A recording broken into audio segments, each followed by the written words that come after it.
Creative. Focus. Live. Keep growing.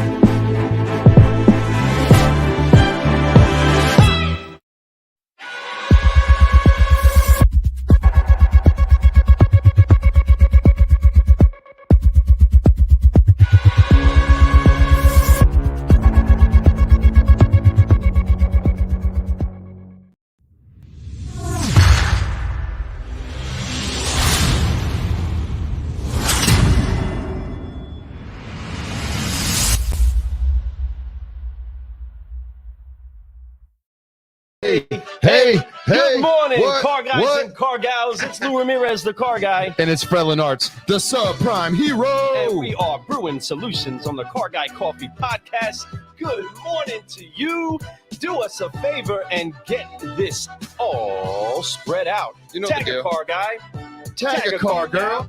And share. Share. It's important to share, man, because sharing is caring. And we have a great guest in the office today, right here in the cafe. I know we're not necessarily in our normal cafe. We are exclusively somewhere different. We're in the beautiful state of Michigan. It's a little cold up here. I was kind of hoping it was going to be a little bit warmer, but I'm all right with that. We're going to get warmed up today with our guest. Car Guy Coffee hoodie. There it is. Should have seen him earlier. He was all bundled up, kind of cold, and then he got kind of hot. But we're ready to get fired up this morning. We have somebody special just for you. Somebody who went from a veteran to a best-selling author. Man, corporate trainer. He's all the above. He's everything that you could imagine that you want to do in the automotive industry, and he's done it, and he's done it with a lot of faith and a lot of honor. And I love this guy. He's somebody that we had a chance to meet earlier in the spring. We know who he is before, but we got to meet him at their event down in Tampa. And while we were down there, he did nothing but honor us and made my heart fill up with love. And I'm so excited to have him on the show to talk about his future, about the things that he's working on right now. Man, I'm pumped up. How about you, Lou? Man, I'm excited. Am I right? Am I right? I'm excited that we get the chance to honor somebody who has showed nothing but love and honor to us, such hospitality and truly just such warmth. Folks, inside of this industry, there's so many people that can be callous because they've been exposed to a lot. There's so many people that can say, hey, you know what? I don't really want to share what it is that I have with you because what I have is for me, right? And that is the culture that we are trying to break the shell off of. Folks, there are so many great people that are in this industry that are actually out there to help you. And I am just so thankful that we have somebody that literally is named. I mean, his name means beloved, right? And I love that we have another incredible guest that sits on this show that's operating with the name of being beloved. Folks, this is exactly what it is that you need to hear today, is that you are loved and you can do great things if you lead with that love. But folks, we have so much of an adventure that we've been on, and I want to make sure that you are keeping up with what is happening. So make sure that you check us out on carguycoffee.com. Check out the podcasts that have been getting released. Also, just check out some of the lives and see some of the places that we've been and some of the great solutionaries that we've been hanging out with. There's so much that's going on right now, but the door has been opened for so many of you to be able to go where it is that the Father has sent you to go, what it is that you are designed to do. Yes. And I'm excited. We just got out of car church, so I'm feeling so ready to rock and roll. He's ready to throw now. a testimony out there. He's like, I'm a witness. Come on. Right. And I love that. We had a good time. We prayed together. We loved together, and we shared together. And that's something that we need to do as human beings. We need to leave all our old perspectives, all our old intuitions, all our old, like what we thought about people behind, because it's about looking at people like people. It's about helping people because we are people. Treating your neighbor like you want yourself to be treated, not like how you would treat a neighbor. Like, because if we would treat neighbors the way you've been treating them, it's not a good thing. You want to treat them how you want to be treated. And when you treat people with the same vigor that you would give your family, then everything works out great. Your heart will be fulfilled and they will be fulfilled. Matter of fact, they'll start to reach out and do the same thing. But we all have to be examples. And being a leader, that is the key. It's to be an example. It's to be what you want other people to be around you as a leader, right? But that doesn't mean you're perfect. None of us are. We're all going to make mistakes, and that's okay. But Well, I'm excited. I'm excited to make mistakes because every time I do, I know I got something just learned, what not to do, what I can do better, and how I can help other people not do the same thing. So mistakes are wonderful, folks. We're supposed to make them. So don't worry about if you make a mistake. It's the question is, what do you do with that mistake? Yeah. The mistake never defines you. Amen. Your daddy does. So let's get ready to get this pumped up. And I mean, really, folks, we have an incredible guest. And I'm just so honored that we're hosting another host. I love hosting great hosts inside of the industry. No doubt. So let's get ready to rock this out, get this music moving. We got to get this all jazzed up because we have an incredible Solutionary here with us today. And we are getting ready to rock this out. He's already making his moves happen in the background. Don't you stop right now. Car guys and car gals, help make welcome to the Car Guy Coffee Podcast, the one, the only Dave Cribs is got right there. Look at him. He's booked He got his drink. He's got his coffee. He's ready to go. He knows how to brew. Folks, we are so excited. Dave, what's going on, brother? How you doing this morning? Oh my gosh, man. I was smiling ear to ear from the moment your intro started. What an amazing intro you guys have. And I don't know how I'm going to live up to the personal intro, but I'm so happy to be here with you guys. Dude, you live up to it just by being here and just by being who you are, man. And we are honored to have you here, and we are blessed to have you here. So congratulations on all your accomplishments and your future that's coming up. I know there's some great announcements. We're going to get to that. But before we do anything with any of our guests, we always have to throw up the 3 Fs, right? Because that is how you keep growing. So before we go any further, let's make this thing happen. Lou, explain. All right. So we all know that we have been forgiven much. So in that, we must forgive. Amen. Right? So the weight of unforgiveness can be like a chain with an incredible boulder that is holding you back from going where it is that you want to go, where you're designed to go, and where actually you've been sent to go. But that weight could be like just keeping your hands here. Your hands are all tied up with that weight. You got to wipe that off. Yes, you do. And then your hands are free. And what do you do when your hands are free?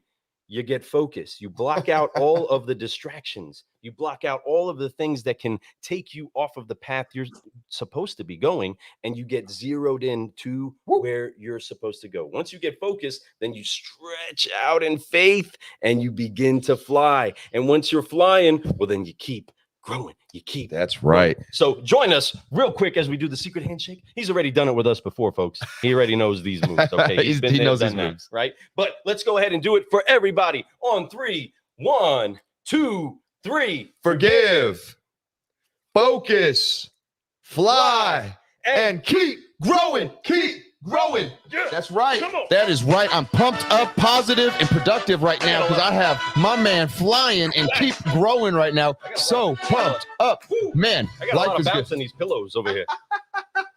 I'm excited. I'm so excited right now. Oh man. So before we go any further, we do this 5-liner, and this 5-liner is a lot of fun because we get to ask you questions, get to hear about your past, how you got to where you're at, what motivates you. So let's start it. First question. What is your why? What drives you every single day to wake up and be the best version of yourself? Oh my gosh. So I think it's similar to probably most people's. And the why for me is the others, right? Like, for example, my daughter, my fiance, those who I want to come through for. That's really my why. And I'll keep it that simple. I love that, and keeping it simple sometimes is the best thing to do because it is true. We can get into detail of why, but I think most people understand because that's your passion, that's your heart. So when you're sitting there and you have nothing to motivate you, all you got to do is turn to that. When you don't want to do that, when you don't want to wake up early, when you have that appointment that just seems like, why am I doing this? Well, you're doing it for them. You're doing it for love for them. So understand that. And when you do understand that, man, it goes so much better and so much further than you could ever imagine. So find that why. Use that as your drive. Use that as your reason why when you don't want to do something that just stinks, something you're just not happy with, right? So use that. Oh, we got like hotel house cleaning trying to knock on our door right now. So I'm gonna let Lou do that. Great. But while we're doing that, real quick, what about that makes that a why for you? I know it's simple, it's easy, but what about your family is motivating you? Well, I think there's this. I don't know that it's necessarily just a male thing, but there's certainly a weight for me personally that, of provision, right? Yes. I have the ability. So if I'm not using that ability, I almost feel like I'm cheating my family, those who, stand to benefit from the Right. abilities that I have. So I think maybe that's, you know, a little bit deeper version of that. I love that. And that is, I like how you it's exactly right. Cause you have the ability. We all have the ability. Sometimes we don't see it. Sometimes we just don't want to do it because we feel like it's too much or it's overloading. The why is key. Once again, the why is what gets people there. I've never met a person that has success, or at least some sort of success in their life, that did not have a why behind that. You know, and I think that is the key. And that's why that's my first question with everybody. Am I right, Lou? You're right, brother. So with that, I want to touch this real fast because there is an element where we do tend to lose some of that central grounding that we are designed to be loving, not just our family, Yep.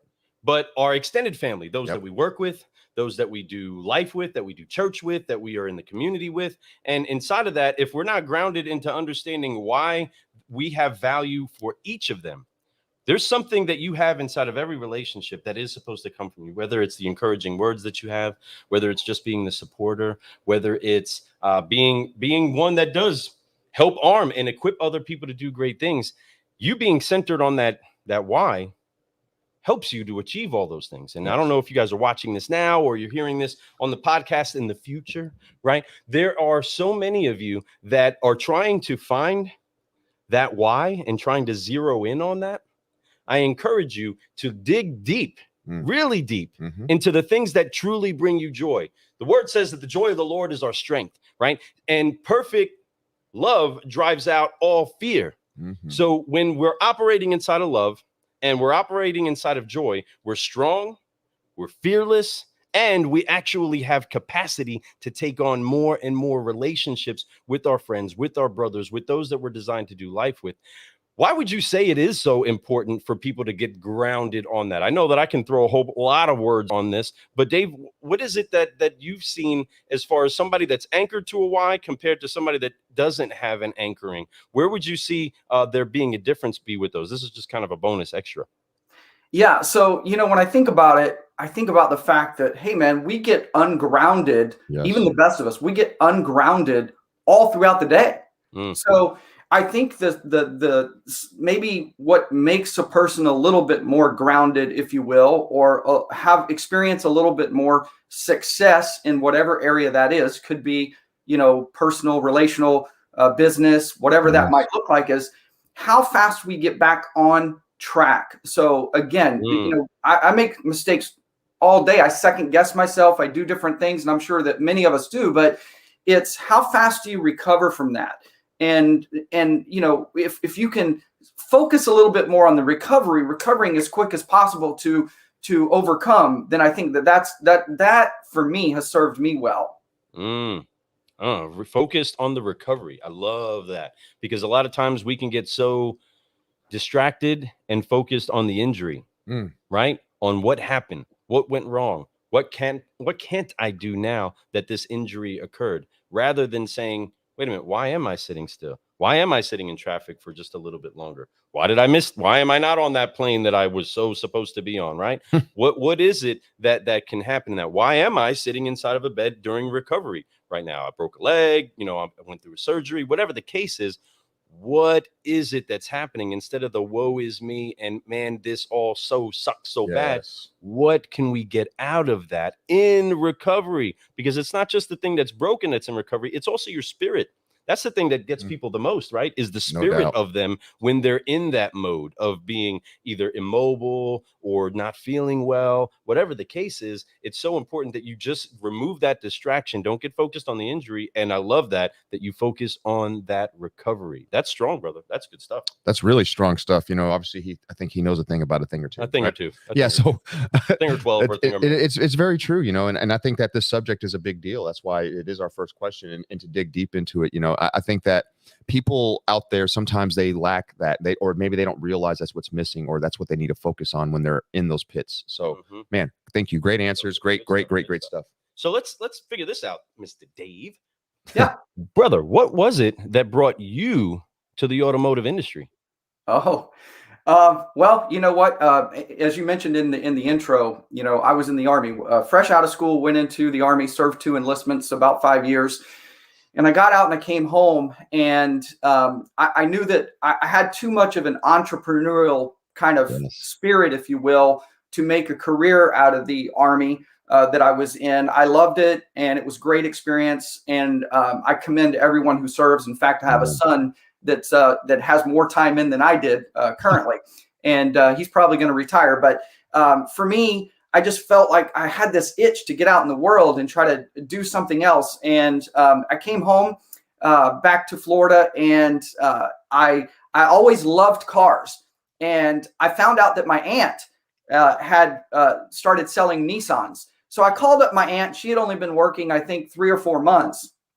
Now, granted, this was in December of 1989. So I'm giving away a little bit of my age and time in the business. But in December of 89, I called my aunt. She had been at a Nissan store for 3 or 4 months, started selling cars.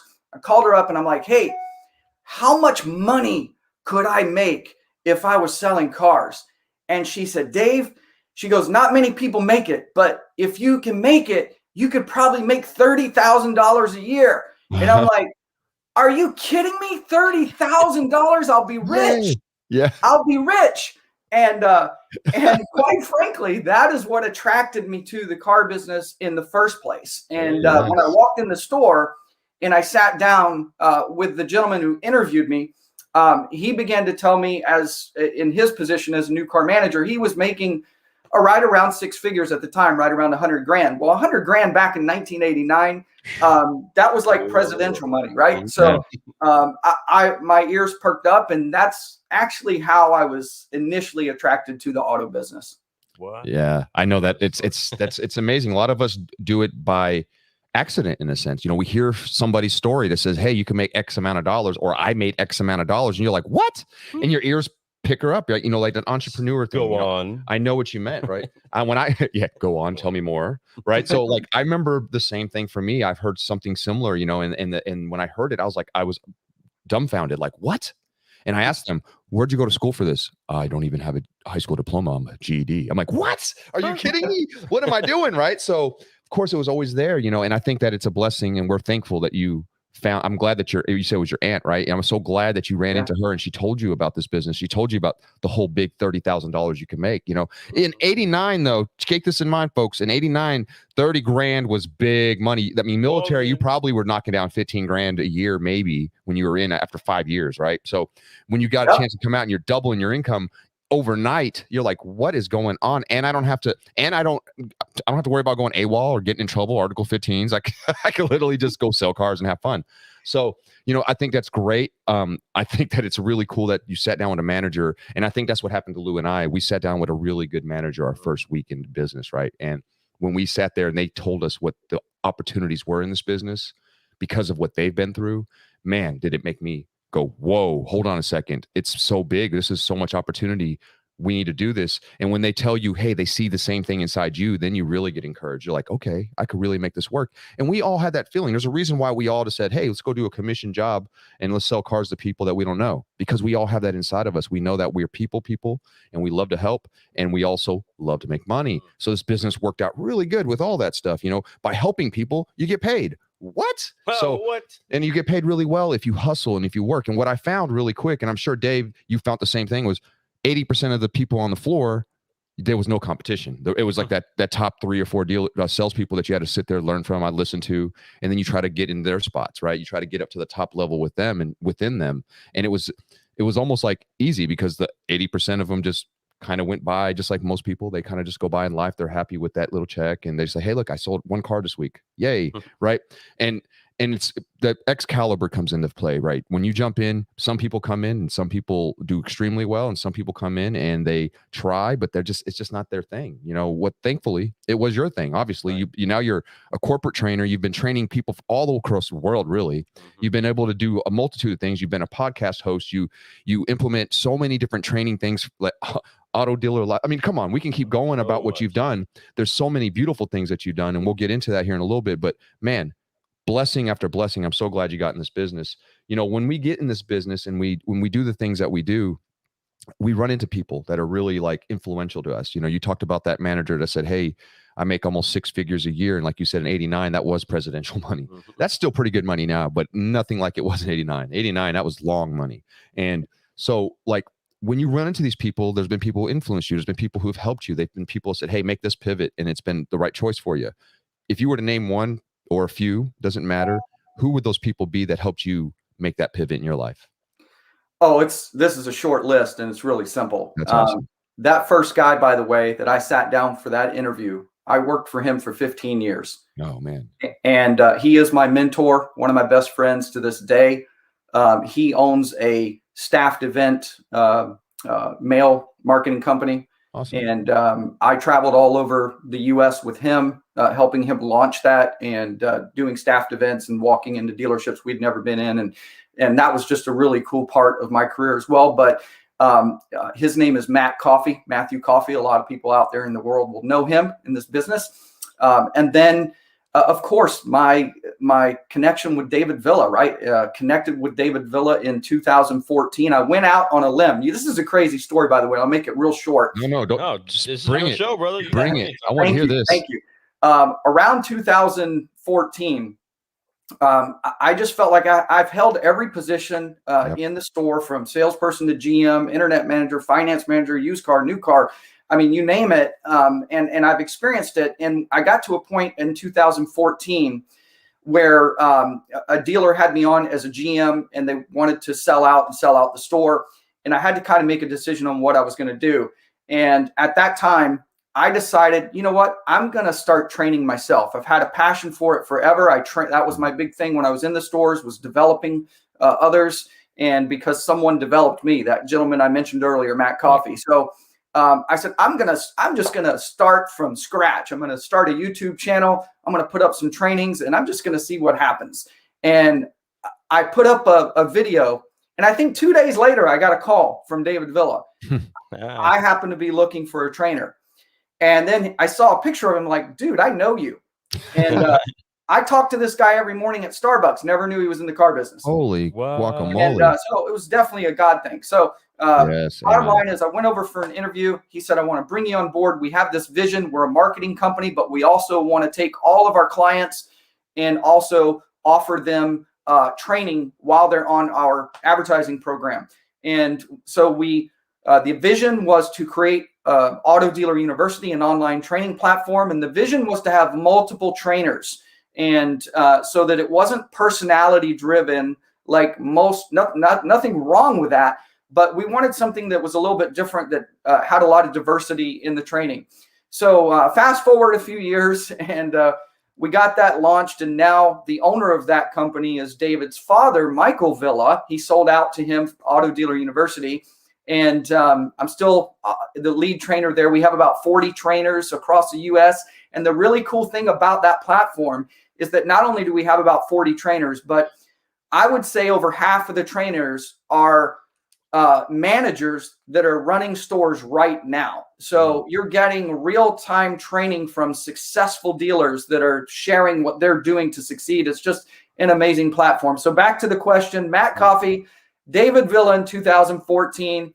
And then about a year later, I discovered, don't know how I missed it even that long, but around 2015, I connected with Grant Cardone. Mm-hmm. And I got his attention through some things. I was able to go down and spend some quality time, just myself and him. And that was, back in 2015. I probably couldn't get that opportunity now. He's so busy nowadays. Because, we all know how much in demand he is. But the point, though, is that those are really probably the three major players in as far as personal influence. And then I can look around the world of the car business and name a million others like Jim Ziegler. And, I could go down the list of dealers that I've had the pleasure. And that's one of the great things, as you guys know, about what you're doing, is the ability to, if you got nothing else out of this, the ability to connect with all of these top leaders in our industry is just a crazy blessing. It is. It's a massive blessing. And man, I love that you're talking about Matthew, Dave, and of course, Grant. Those three are amazing people. And, I think that Matthew, that's a blessing that you had him when you jumped in. It's funny because our first manager was a Matthew also, and it's a very biblical name too. So it's really cool that you had that influence in somebody who helped you walk through life. Now, Matt Damos was somebody that I've worked with for pretty much 18 years. So I know that loyal thing. I know that when you find somebody that's really always there to help you pivot, always there to help you make that change and not scared to let you go when he knows it's the right time for you to go and fly on your own, right? And they don't get me wrong, they get sad, but they want you to be the best version of yourself. I know Dave's the same way, just like you are, and of course, Grant Cardone, like you said, he is totally in demand right now. Like, unbelievable what the last 6 years has done for him. He's always been a staple in automotive. Now he's a staple in entrepreneurship, period. Everywhere. He is everywhere, and he's definitely somebody that we can all look at and say, hey, he was a car guy. Let's go, Grant. Yeah, let's go, right? right. But much like you, we're sitting here and we're talking about a lot of things. There's a lot of accomplishments that you've put together. You named a bunch of people. You sat down with Grant Cardone and had conversation one-on-one, and you guys were spitballing with each other, understanding how to help each other grow. I'm sure, like anything else, it was a two-way street. You took some from him and he took some from you, bro. And that's an amazing thing. You did that with all three of these people. I promise you, Matthew thought the same thing, and so does Dave currently, right? And that is what's so great. Now, you talked about 40 trainers with Auto Dealer University across the nation. And I love what you said. There's a lot of active managers currently in stores that are with boots on the ground. They know what's going on. They're listening to the train tracks, making sure something's going down, right? They know how to be able to tell you how to navigate through today's automotive, not something that they did 10 years ago. Now they've been sitting off this training. No, they're doing everything. And you, what I love about that is you mentioned that, and I guarantee you talk to these people, you're learning, you just like us. We interview people. I learn every day. I've taken notes, already taken half a page of notes, just sitting here talking to you, and that is what's so beautiful about talking to people, engaging with people, is you need to learn something from every conversation you have, folks. And I think Dave has been very fortunate to have great conversations, as we can see, with people that have been able to pass things on to him, and he's been able to pass things on to them. And that is legacy, my friends. That is legacy. That is legacy. And what I love is that we're talking about how current it is that we have these lessons that we're getting. And it's not for yesterday.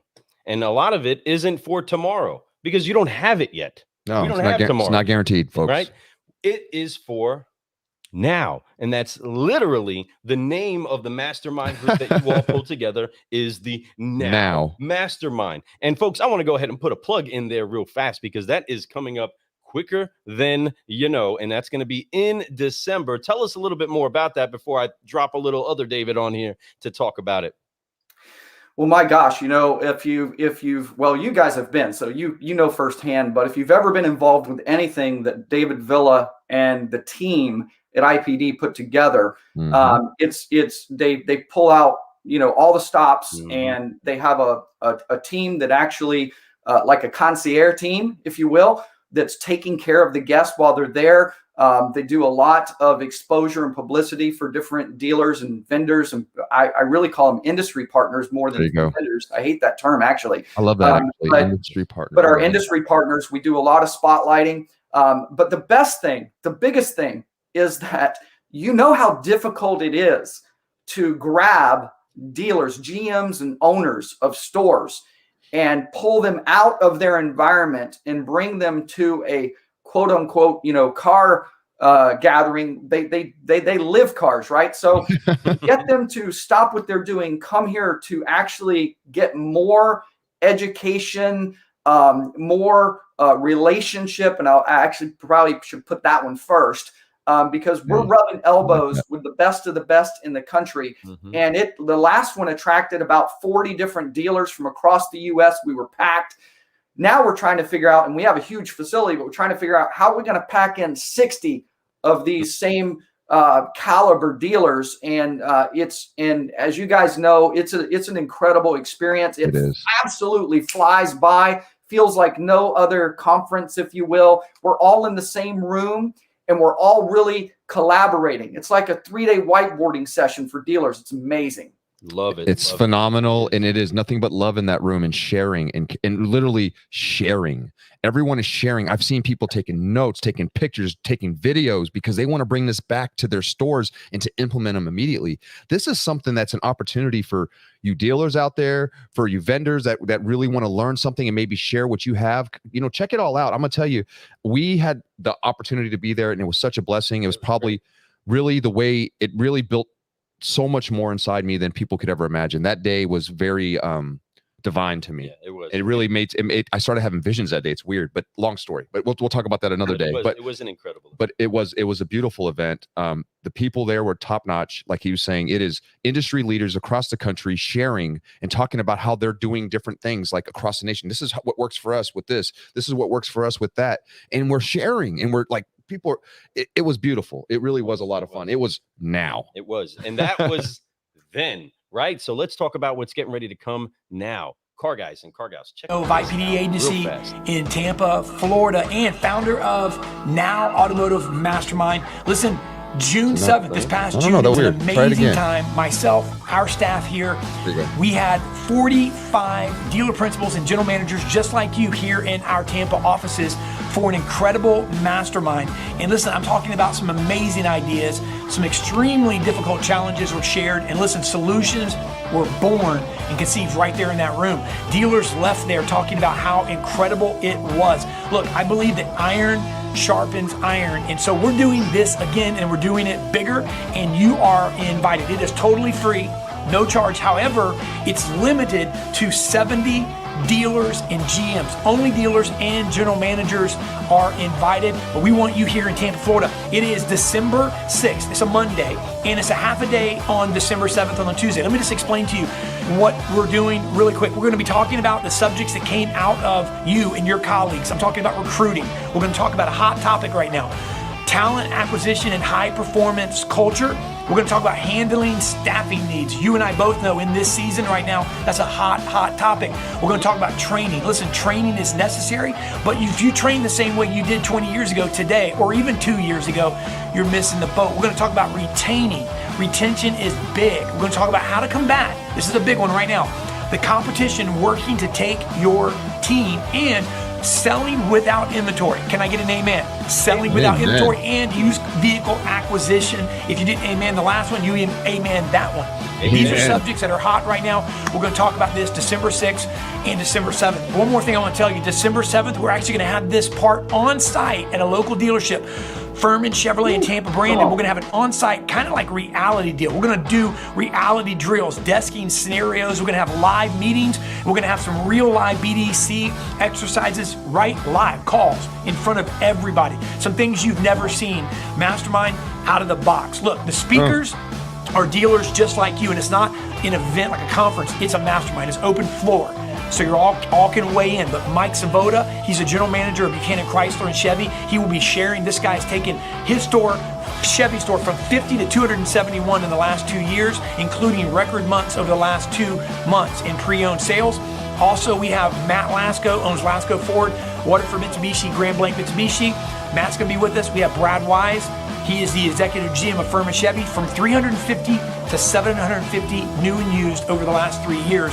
That's an incredible task. And then David Moss Jr. owns 3 Nissan stores and an Acura store here in the Bay Area. You don't want to miss this. It's limited to 70. Get down here. We'll have lunch, dinner. We're going to hang out. It's going to be really, really cool. We'll see you down here.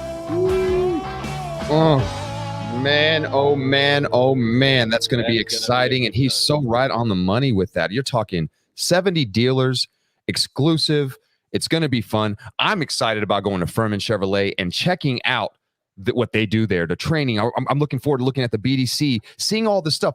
Who goes to a mastermind and gets to see live action sales? Who gets to participate in desking deals, taking turns, getting to see the call center? Are you kidding me? Seriously. That is fire, bro. That's like a car guy field trip. And I love it. It is a car guy field trip. That is exactly right. Dude, when's the last time you saw 60 dealers inside a dealer watching them do live business? That's insane. That's never, and that's what's so beautiful about this network of people. They're sharing. There is no secrets, folks. Here's the thing. Half the people will take a horse to water, but half those horses, most of them, will not drink it. And that's the problem. But that's why when you get together with people like we're going to be at this Now event, they all want to drink the water. They're all thirsty, and they got cups ready to scoop up as much as they can to go back and share with their family. When their cup is overflowing for everyone else back at their dealership family, they're going to pour into them, man. And when you pour into people, when your cup is overflowing, it's exciting. It's super exciting. There's nothing better than an energized GM, owner, sales manager, finance director. It does not matter. When they're motivated and they are pouring into others, you cannot be stopped. You will break records. You will do things that you've never done before. I'm excited, man. That is super pumped. That was a good video.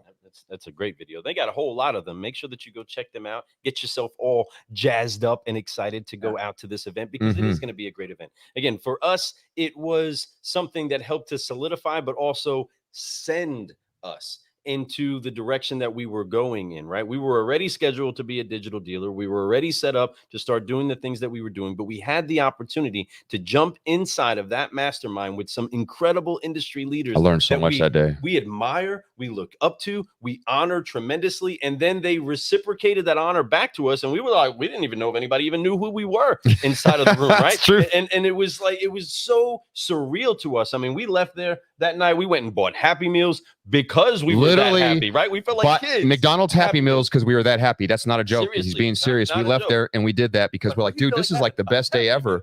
And that's how that event makes you feel, folks. They make everyone in there feel included. They make everyone in there understand what their potential is. They are just like us in a lot of ways, just like you folks, all you solutionaries out there. They want everyone to be the best version of themselves. That's it. And they're going to show you how to do that. They understand that no one is perfect. There's only been one perfect person to ever walk this planet, right? And that's okay. None of us are supposed to be. He died for us because we're not perfect. And that's great. And I'm so blessed that we have that honor, right? But here's the thing. Once, like we said at the beginning, just like with your why, it's okay to mess up. It's okay to make mistakes. But if you never try, then that's the only mistake you can really make. You never know.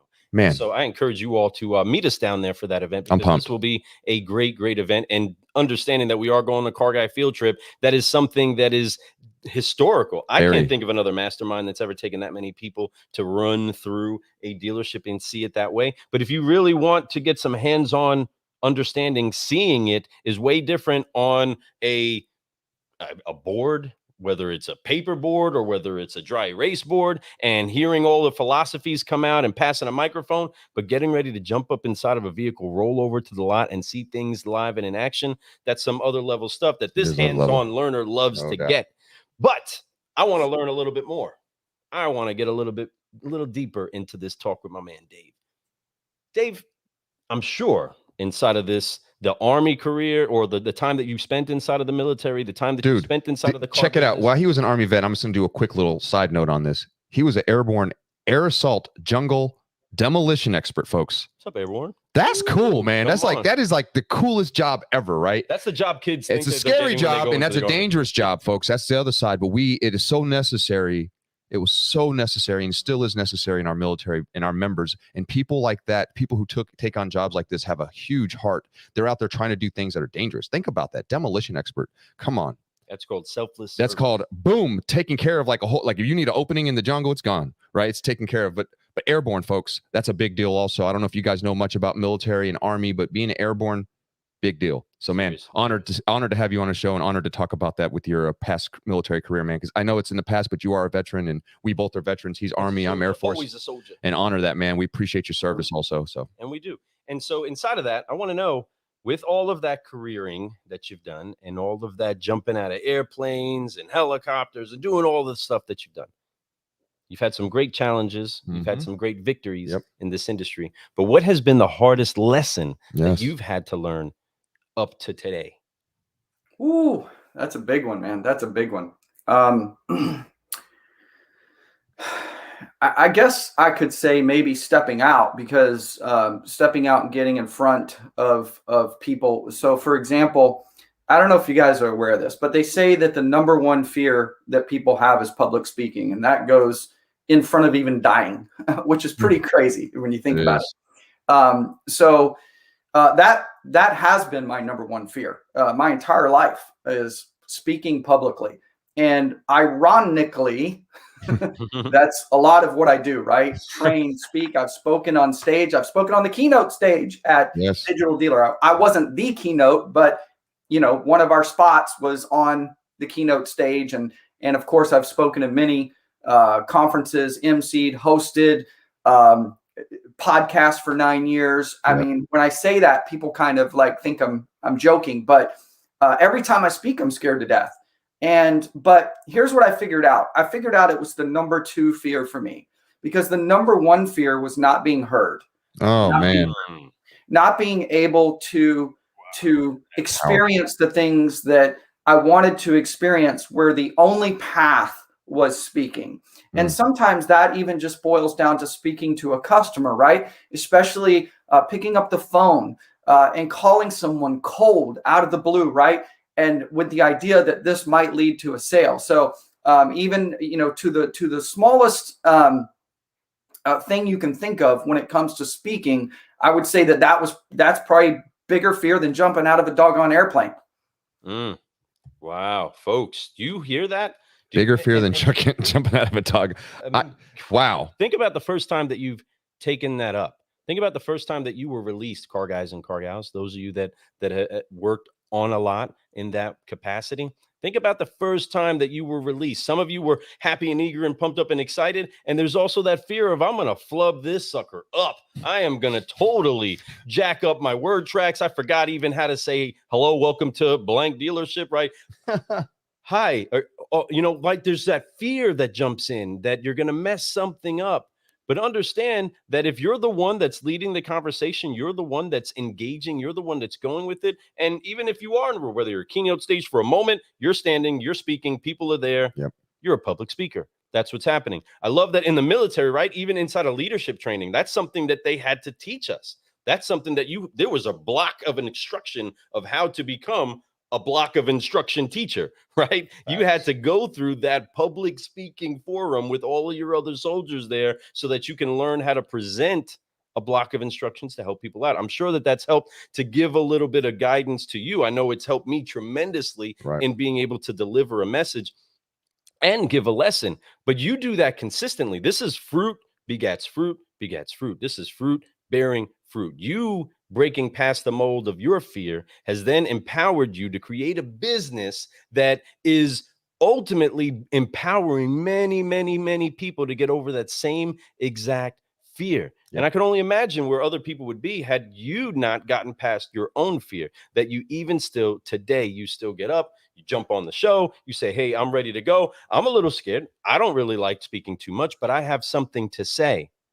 There's more value on what it is that you have to say than there is put into you hiding away from the light or you hiding away from the microphone. So I want to encourage you all that are listening with that. Take a piece out of David's book on this and understand that fear that you're going through, somebody else is definitely going through it too, even if it's somebody that does it professionally for a living. But you have to get past you in order to help them. I love that. I love that you shared that, brother. Thank you. Yeah. And you know what? That's why I share it, because one of the cool things that I learned in doing, having the experiences that I've had in speaking and podcasting and all that is that I've been backstage so many times with people that have a much, much bigger following and they're like even some that are celebrity status, right? And I watch them pace and they ask me, hey, what do you think about this? Should I do this? How do you feel about this? They're asking me this. I'm like, dude, you're asking me, or I won't call a female a dude, but there are females as well that are, have these huge names that are, going through that struggle right before they go on stage. And I've also watched documentaries with celebrities, like, for example, Conan O'Brien did one. I mean, that guy, you would think this guy has no fear, right? He's Conan O'Brien. He's on TV every night for years, whatever the case may be. When you follow his documentary, he was a nervous wreck before he went out on stage. And so to me, that inspired me, because it's like, okay, well, if they're going through that same thing they're doing it, I can do it as well. So you can do it if you're watching and you have that type of, reservation, if you will. I agree with that so much, because here's the thing, like everybody did something for the first time. Just like Michael Jordan, he wasn't always able to shoot that jumper or dunk the basketball, right? And so many things. It takes repetition, it takes practice, it takes confidence that you build yourself. Now I remember when I would get up in front of my class, all the way to basically my sophomore year in high school, I used to tear up a little bit because I get so nervous. Like even just to read something in class at my desk while we're reading books, taking turns reading chapters or whatever. I would skip school. Yeah, I hated it. I really did. I don't know what it was. I would rather be a class clown and make people laugh because it wasn't serious. But when it was time to be serious, like really go over something, it made me nervous because I was so nervous about what people would think, right? More so than what I was saying. But then you made the point, and I love that. He said there was one thing that you feared more than that, and it's not being heard. And 100% that was me too, man. And that's what made the difference for me. It was like, I need to be heard. I'm there. I have value. We all have value. Even if it's something that doesn't make sense to everyone, there's still something there to be learned, right? Something to be taught, something to be shared. And I absolutely love that you said that, because that is true. Folks, find that courage inside of you. Everybody does it for their first time. Everybody's nervous, even if they've done it 100 times. He said he's been doing it for decades, and he still gets that. To do it. And he still gets nervous before he speaks, folks. It's okay to be nervous. It's okay. Even when you get up there and you mess up. Guess what? I mess up every day. Every one of these episodes, every one of my quick brews, there's always a stumble somewhere, and that's okay. I move forward and I keep going. Actually, being imperfect is what makes it so perfect. Being imperfect is what makes it so much more relatable to the people in front of you. So understand it's okay to mess up. It's okay to stumble through your words sometimes when you're speaking.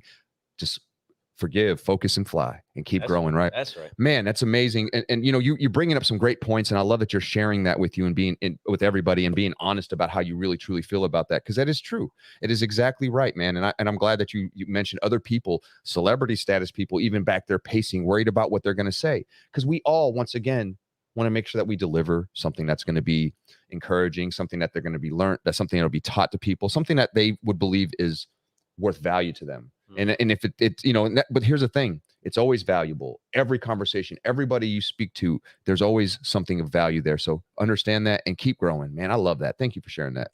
You know, we're moving, and we got the 5th question coming up, and I'm excited to ask this 5th question, because after we're done with that, I do want to talk about what's getting ready to happen with Dave really soon. He's got a lot of great news to share, some fresh news, and we'll get to that. But the 5th question, man, I love this question, because out of all the things that you've done, you've been in this industry for a long time. I'm so honored that you were in it. This business is better because you're in it, man. And I'm so glad that you are.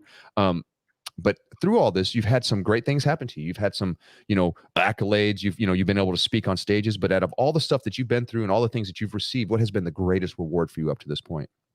Oh, this is a no-brainer. This is a no-brainer. It's using the positions that I've been in to elevate other people. Yes, sir. And this goes back to really the first opportunities with that. Of course, are within a dealership. Being able to take a talent and, you know, move them along, help coach them along, and then see them become a manager, become this or that, and watch their world change. And then see them go on to do some really great things. I can, you know, the original nucleus of guys that I came up with in sales are all, I mean, the actual nucleus. There were about 8 or 10 of us that were committed to the store when we were in sales, and every single one of them have been GMs, owners, you know, just had huge success, which is really cool to watch. But where I really got an opportunity to help others was when we began being nationally recognized on Auto Dealer Live. And I was able to reach out, not just myself, but Dave Villa and all of our team. But I really focused on finding people that were doing things in the car business and then bringing them on board and spotlighting them. And one of my big things was when we started Auto Dealer Live was it was fantastic to have the elite in the industry on, right? It was great. We had the president of Edmunds, and we had the we were being live streamed into the headquarters of Fiat Chrysler, and there were a lot of big moments in Auto Dealer Live early on, and but my thing was, man, I want salespeople in here. I want to highlight what someone who puts their foot on the pavement every single day and has to create their income. I want them on the platform, and I want them sharing their story, especially when they're doing something that I know is something that is building their professional sales stock. And that's something I want to share real quick. This is something that is heavy on my heart. I came up with this about 4 or 5 years ago. And I always had it, but I didn't know how to name it. And I can remember that when I started and throughout my career, I kept trying to figure out, how do you measure yourself in the auto business? How do you stand out? What's the path to, you know, becoming the next, you know, floor manager, sales manager, internet manager, a GSM, new car manager, other than just waiting to see if someone's going to promote you, right? Yeah. So started thinking about this, and we all have a professional sales stock. And when we start being conscious of that is when we can really begin to start making some moves. Now, let me just share what professional sales stock is, or at least my definition. Yes. My definition of professional sales stock, it boils down to two things. One, the first thing is your character, your behavior, right? Because when I'm looking at someone potentially for the next big opportunity, the one thing I'm looking for is I got to have someone that has character, integrity, behavior, someone that when I'm in the showroom and a customer walks in and they say, hey, where's your parts department? It's not the person that points down the hall. It's the person that says, let's go see, right? Yes. We walk that person down to the parts department and make a professional intro and care for them, right? That's something we're not getting paid for as a salesperson. It's not our customer, but what does that show? That shows character. That's someone I want to put the hands of the store in sometime in the future, right? So that's the first thing. The second thing, and this is a big one. This is a really, really, really big one because you got to have both of these really to ultimately have high stock, high professional sales stock. And that is, it's someone who can generate revenue to the organization that they wouldn't otherwise see, that they wouldn't otherwise get. So for example, on an individual and corporate level, we're poised as a dealer or as an individual salesperson or in any position, we're poised to probably make a certain amount of sales, right? We could just open up and just, kind of stroll along. We're going to make a certain number of sales. Or even if we put in some good effort, we're going to make a certain number of sales. But where you begin to separate yourself is when you begin to start doing things, when you pull business in that wouldn't have otherwise showed up. So for example, that could be in a cold call strategy. That could be in that type of environment. It could be in your referrals, the way that you go after the referrals. It can even be subtly. This can even happen as well. I don't want to say maybe subtly is a bad word for this, but part of that is building our sales skills and having the tenacity to stick with a deal, to overcome an objection, to fight for a deal, to make the car the star, right? Things like that when we're doing the demo, going the extra mile, because here's the thing that every single one of us can identify with. Every single one of us has had that moment where we met a customer and we knew for a fact that when they walked in, they had no intention of buying. And they might have said no, 20 times. But for whatever reason, on that day, with that deal, we did what we knew we were supposed to do, and we stuck it out, and we put the tag on at the end, and we went home. The difference is going home tired or going home tired and accomplished. We went home tired and accomplished, and we knew from the bottom of our heart, the biggest satisfaction was knowing that it was something we did that caused that deal to happen rather than let that deal go. So now if you want to talk about your professional sales stock, start examining yourself in those manners. And I think that hopefully it will inspire you. It really served me well in my career. Those are two. That is great advice. I'm going to tell you something, folks. If you didn't hear that, you need to go back and watch this on the replay. It's going to be everywhere. It's at minute 50 to this point. I want you guys, I mark that down because I'm going to cut that and use that because that is great advice, my man. I mean, honestly, that's from somebody who's been everywhere, who's hit every department, who's been whatever manager you can imagine. He's done that. Whatever type of training you can imagine, he's done that. Whatever type of people that you can imagine that he's trained, he's done that. And he also, so he understands how to get that professional sales stock up. And if you folks want to grow and you want to be more in this business than you are now, examine yourself. Really, you need to hold accountability to yourself and measure that. Write it down. Know what you're doing. Write a journal, whatever it is. Do something so you can mark where you're at. It's not necessarily for other people to see. It's for you to see. There's something about confidence in yourself. When you have confidence in sales, man, does that take you a long way. You may not even have the best product knowledge in the world, but you have confidence in yourself and your ability to help people.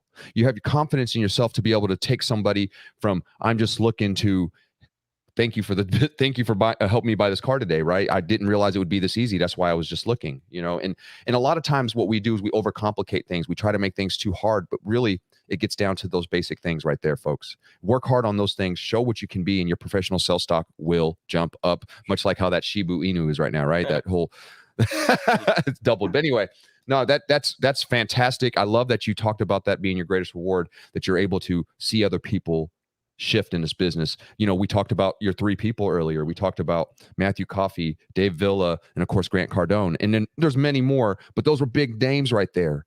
And that's exactly what you're doing with others. And that's what makes having a reward like that in your heart amazing. And I guarantee Grant would probably say something very similar. Dave Villa would say something similar, and so would Matthew. It's not about what we do. We all work hard. We know what our accomplishments are, but there's nothing better than planting a few seeds in somebody that you love and watching that grow and blossom into the most beautiful fruit-bearing tree that you could ever imagine, where they're always, and then they're sharing that fruit with others. And then you see that legacy of growth happen. That is how we leave this planet. And that's how you leave this planet with a smile on your face, I believe, is that legacy that you leave behind. And this way you will always be remembered in one way or the other as somebody who tried to help. So, man, great stuff. So, absolutely love it. Man, you got anything you want to touch on that? I just am completely satisfied feeling with this interview. There's so much that he poured out there, folks. I mean, when you get that good cup of coffee, you're drinking some good stuff. And Dave is dropping some incredible stuff in here. Make sure that if you did not hear everything that he just said or went over, go back, listen to it, rewind it, and cut those pieces out and really digest them. Really take that in, whether it's the fear of speaking into being empowered to go do what it is that you're supposed to do in helping other people out. Remember, you all have value. Dave is only in this industry right now trying to pull people closer and up onto the stage that they're created to speak from, right? And everybody's stage is different. Your stage could be the lot. It could be sitting in the passenger seat next to the customer, right? That's your stage. That's your moment. The show is on, folks. It is time for you to do what it takes to, I love it, increase the value of your professional stock. Folks, what is it that you're trying to achieve today? Dave has probably already seen multiple people achieve that. Yes. And could probably give you a little bit of advice as to how to go through that. But many of times that advice is going to be leaning back into, don't be afraid to be you.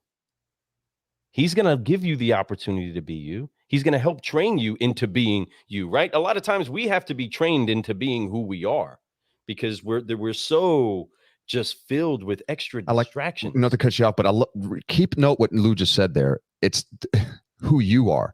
We don't train people to be us. Dave doesn't train people to be Dave. He trains you to bring the best potential out of you. Now that's the key there. It's no one wants, we don't want robots. We don't want, the same clones going down the street selling cars, though it would be kind of cool to have a bunch of Daves selling a bunch of, cars. But that being said, but the point is, it's to be the best version of yourself. We're all different. We all have different perspectives, different ideas, different thoughts. That is what makes this beautiful, this world beautiful. So be the best version of you. Raise your professional sales stock, and not try to do my sales stock like it's Dave's sales stock. No, do it you. Do it your way, but do it with these principles. Do it with these processes. Processes are meant to be there. I'm telling you, these principles are meant to be there. So use those, and I promise you'll grow quite a bit. And do it in a selfless way, whether he's jumping out of an airplane or he's helping to train multiple incredible car guys and writing best-selling books. So he's got that one right there. You guys see it back there. It's the race to the finish line. Put that up by the face. Put that up. Hold the book up. Let us see that. Look at that thing. Yeah, folks. You can find that on Amazon. It is an amazing book. I can't wait to get mine signed. So love it. and the end of that line, right, is race to the finish line, folks. So many times we're in a race and we don't know where we're going. So many times we're in a race and we're just in a hurry and we don't actually have our focus gauged in. We don't even have the finish line in our scope, right, Dave? Yeah, can I say something real quick on the focus? Please, come on. My gosh, here's something really amazing that we can learn a lot from nature, right? So I had this Greyhound dog I adopted, and I started researching Greyhounds. And here's something so crazy that I learned. First of all, you'll typically never see a Greyhound that is not on a leash. And the reason is they are what we call sight hounds. And instinctively, they chase when they see a small animal move. So if you didn't have them on a leash, they're probably going to get hit by a car. So we all know that they're the second fastest animal on the planet. And we're all familiar with dog racing and what occurs, how that works. That, right? The little rabbit comes around the track, the little fake rabbit, and they open the gate and all the dogs are chasing that rabbit. Let me just share something I learned about focus from a greyhound. They said in this research, when I researched about the greyhounds, they said that the greyhound, when he locks in on the target, he doesn't even see the other dogs that are around him. Chasing him. So focus like a greyhound, my friends. Focus like a greyhound. And then I'm gonna beg a favor from you guys, because I know we're probably getting near the end, but can I just share a couple more things that I think? I want you to drop a bunch of stuff. You finish this show out. This is your show. We want to hear all the fresh news that you could drop. Okay, thank you. I'm going to give you one more kind of overall just mindset, and then I'm going to give you something that will address where we're at right now with used car acquisition and our inventory issues. So let's just talk about the first. This is the biggest word that you could write down that will help you stay focused, in my opinion, in the right direction. And just write this one word down. It's approach. Approach. Now, when I think about approach, and obviously as a trainer, this is huge for me, but I think about, what's the best way to do the next process, right? And every time it comes down to our approach, right? How we approach the desk as a salesperson, right? How we approach the customer, how a manager approaches a salesperson, how we approach a sales meeting. Our approach will guarantee what our result is. So I want you to lock that in and think about that. I can go way deeper into approach, but that's in the interest of time. Mindset wise, think about your approach before you take any action, right? Think about your success on the phone, how you're going to approach that next call. Don't just pick up the phone and contact someone. Actually, and by the way, on the phone, I can't help but drop this. On a phone call, you got 3 missions, right? You got 3 missions. You got to get their attention, and I'm going to give you a practical way to do that here in just a moment. You got to get their attention. You got to connect with the customer, and then you have to have a compelling reason for them to show up. You got to get their attention. You got to connect with them, and then you have to have a compelling reason to show up. You give them that, and you'll have, not only will you increase your appointments, but you'll go through the roof on your actual show rate in the showroom floor. So let's talk about that now in a practical sense and help at the same time the situation that we're in right now. So I'm going to give you a little bit of a nugget. I believe it's the first place, by the way, first place I'm headed to if I walked into a showroom today.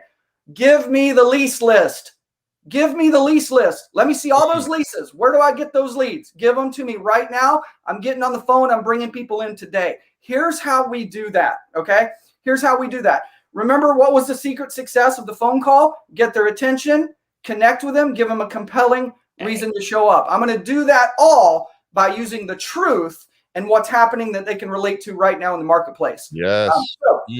Here's an example. I get on the phone. I call the first lease customer, right? Let's say they got we all know that lease customers get inundated the last 6 months of their deal, or the last 3 months, or even the last 12 months, who knows? But I want to look at 24 months of lease left, and I want to give that, I want to do a little bit of research, see where they're at, see if I can kind of gauge a little bit of the value. But it almost doesn't matter. I would say probably you should just go in blindly. But what I want to do is I want to pick up the phone, and I want to call this customer. I got to get their attention, right? Yep. So I don't want to sound like a sales call, and I don't want to sound like I'm calling from a call center. So what I do immediately, hey, it's Dave over at ABC Motors. Is this John? Is this Johnny? Yeah, it's Johnny, right? Hey, Johnny, look, normally when I'm calling, it's typically a sales call, but it's a little bit different call today. Right? I'm telling them right up front, this is not a sales call. By the way, it's not. Here's a fact. Here's a fact of what's happening in the marketplace right now. 3 years ago, 2 years ago, however long it was, when we leased that customer a car, and to me, this is the number one selling point. So another little lesson, number one selling point of a lease is that the lease company or the lender takes the resale risk for you. They take the resale gamble, is what I call it. They're going to gamble today what the car is going to be worth in 3 years. And they're going to lock that in and say, we're committed to this number all throughout the lease. What the lease company forgot to plan on was COVID, right? There's no way they could know. And we're in a position right now where cars are going up in value on the used car market, which is unheard of, right? So it means that there's a high likelihood that these people are in a completely different position than they would have been. So now I can use the truth and what's going on in the marketplace and give this person an opportunity they had no idea that they had. So let me go ahead and continue with that call. Hey, Johnny, it's Dave over at ABC Motors. Look, normally when I call from the dealership, and I'll say it just like this, normally when I call from the dealership, it's usually a sales call. But the reason that I'm calling today is something has gotten our owner's attention, and that's the fact that we've seen a multitude of our lease customers that are in a current lease. We've been seeing them turn in their cars to the lease company with equity that they didn't realize they had, and they basically gave that money back. I'm not sure if you're aware, but obviously with what's going on in the marketplace right now, just like the housing boom, it's happening with cars. There's a shortage. Cars have actually gone up in value, which is crazy. And 3 years or a year ago, when you leased this car, the lease company, which is great for you, by the way, took the gamble on the resale. Well, they didn't count on COVID. So now there's an opportunity. And rather than see any of our customers give away their equity, we want to at least let you know what the equity is. So let's go ahead and get you down here to look at the car. We'll tell you what that is. You don't have to buy a car from us, but if you want to, we can show you all kinds of options. But the biggest thing is we don't want to see you hand back money that belongs to you. Fair enough? So that's kind of the insight of the call. Now, if I receive that call, I want to know, because I guarantee you, most people that lease cars for 2, 3, 4 years, there's a reason they're leasing, and they're not the typical buyer that wants to keep a car 10 years. So for me personally, I lease a car for 3 years, 6 months in, man, I'm ready to trade. I saw some people. The problem is I can't. And I also believe the number one reason people buy cars is because they can. It's not because they don't want to, or they want to all the time. But economically, sometimes we just can't, right? Well, now we offer an opportunity where they can. In a lot of these situations, and another thing I'll also share, this is, that's the way to get people in right now and get a great car in an acquisition and also help your customer. By the way, you really are helping your customer. Look, if you leased a customer a car and they're sitting on equity that they turn back in because it happens every day, we just did them a disservice. I mean, we hurt them. We hurt them because they lost the money that they had and didn't even know it. So another way that we can set ourselves up for success right now is because we know that, the market is crazy. Today's the best time to lease a car. Not only are residuals high, but think about this. We're paying way over sticker, right? Why would we not lease a car right now and get write this down, get the free equity protection. Free equity protection. Free equity protection. It's free. I mean, if the market crashes, you don't. It's awesome. That's equity protection. If the market goes up, you get a check. I don't know of any. It's a win-win. I don't know of anything you can do other than leasing a car where they're going to tell you on a depreciating item, hey, you know what? We're going to guarantee you we'll buy it back for 20 grand in 3 years.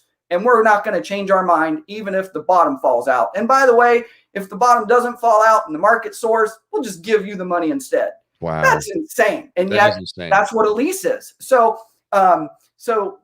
we should be leasing those cars. Plus, if we're building a business, we're building a business when we're leasing. So anyway, I'm getting off the soapbox on that, but hopefully those couple of things right there, I just wanted to give you something that'll impact your business. Thank you for bringing that, man.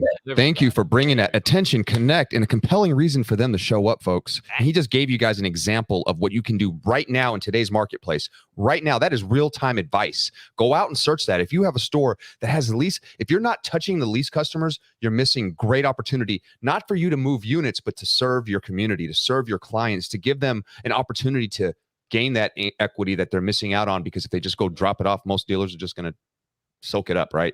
And then they take advantage of it and they get to use that. Now, and for you out there, if you really care about what you do and you really want to make a career out of this and you really want to go forward, lead with love. And if you lead with love, I promise you, just like he's talking about, they will come back in drones. They will make sure that everybody they know comes and buys a car from you. They make sure that everyone that they can believe even thinks about a vehicle is going to come see you because you treated them and you did something that you didn't have to do, but you really should do, right? You're treating your customers right, which in turn they'll treat you right. Man, I love this. Hey. One hand shaking the other. That is called a fair deal. I love that, man. And that is some great advice. Now, before we get out of here today, Dave, I do want to, you mentioned in the message when we talked that you might be looking to maybe stretch your arms out a little bit. What exactly are you looking to do right now? Yeah, so thank you. So, the last 8 or 9 years, the big focus has been with Auto Dealer University, Auto Dealer Live, really connecting with dealers all over the country in not only learning, obviously, I learn more from them than they do from me, but being able, and that is sort of, we talked about this earlier, that's the benefit of the position we're in with having this opportunity to network with top dealers all over the country, is that we can see and pull from anything that is working, that has a good return. Also, we get a ton more insight into industry partners, those industry partners that support the entire transaction, from our DMS, our CRM, our software, our data mining, all of these different things that help us as dealers.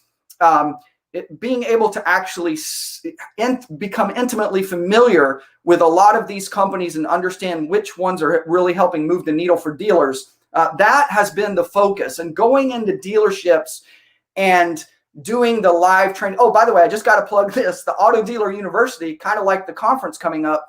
That is also one of our big things, is that we have a media team, and we pull the cameras into the showroom for our training. So when you are a client with Auto Dealer University, we have hundreds, by the way, in the US and Canada.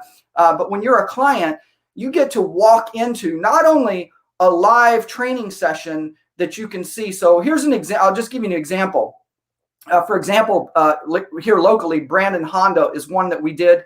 I did a live training in their store, and there was a message that day, and it was how to prepare for an appointment. In other words, we've already set the appointment. Here's the beauty of an appointment, by the way. There is a time gap between the time that you make the appointment and the time that the customer actually shows. Right. That gives us an opportunity to stack a lot in our favor to have an amazing experience. So the point to that, though, is I did this training live at Brandon Honda. But the cool thing about Auto Dealer University and my particular style of training is that as we went through everything, and other dealers from all over can see this live training going on, as we went through everything, unlike, well, I won't say unlike, that's probably not a good word to say, but we don't just stop at that particular subject matter. What I like to do in a live training session, because those opportunities are rare for those salespeople and those management teams to be able to go further,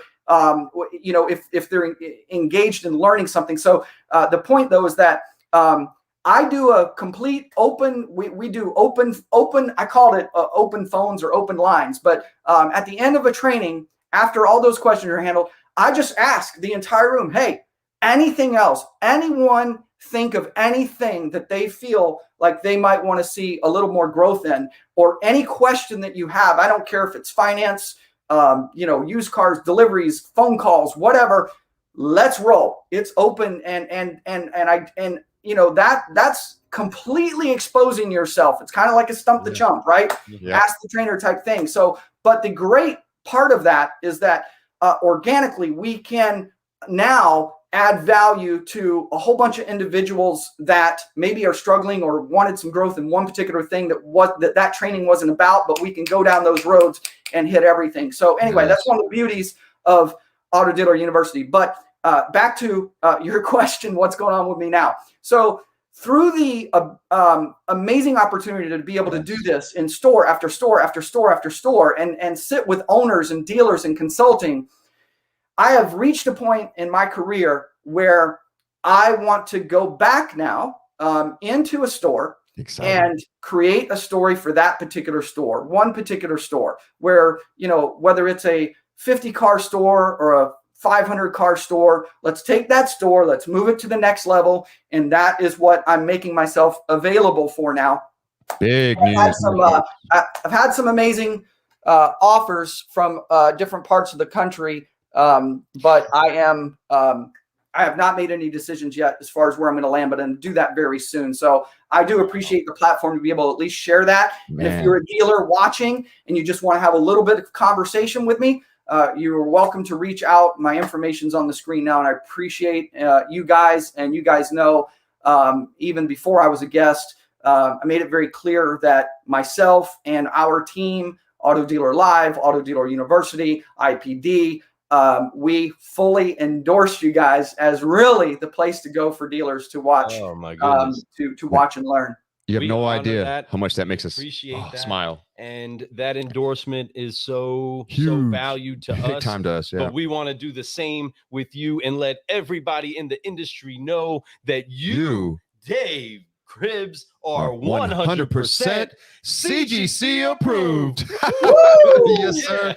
Congratulations on your future, folks. You dealers out there, reach out to him. Even if he doesn't come into your store, he will give you advice. He'll show you the next rope. He just dropped a lease dime on y'all. Get on that stuff. He's all about helping the future. He is a good man. He has a great heart, and he's about helping people get better at what they do, especially their approach, right? So I'm excited that you're going off to do those things. He's going to go out and show you guys how you could turn a store that's even doing well to better, right? Or if you're not doing so well, to great. I just read a book, Good to Great, and it's a great book, man. And you have all the things that people have that want to go from good to great, man. And I'm so excited that we had you on the show.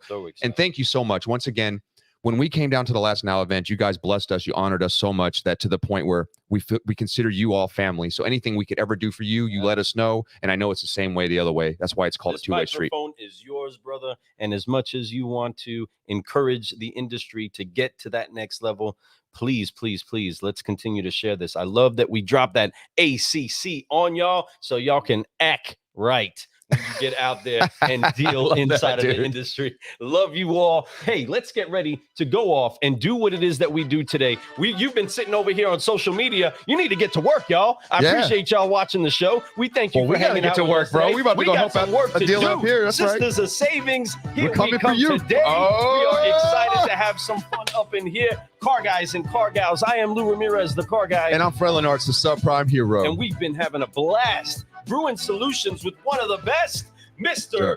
Dave Cribbs. Thank you so much for joining us on the Car Guy Coffee podcast today. Check us out everywhere that social media is. We encourage you go to carguycoffee.com, get you some of that new brew, and maybe get you a little swag too.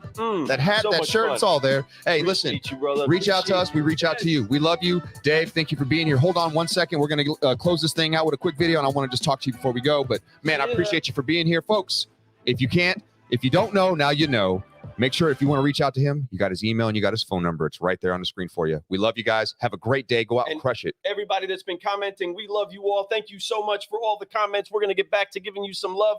Oh, man, we can rattle through Jay, Amanda, Facebook user, Sean Gallagher, Sally Ann.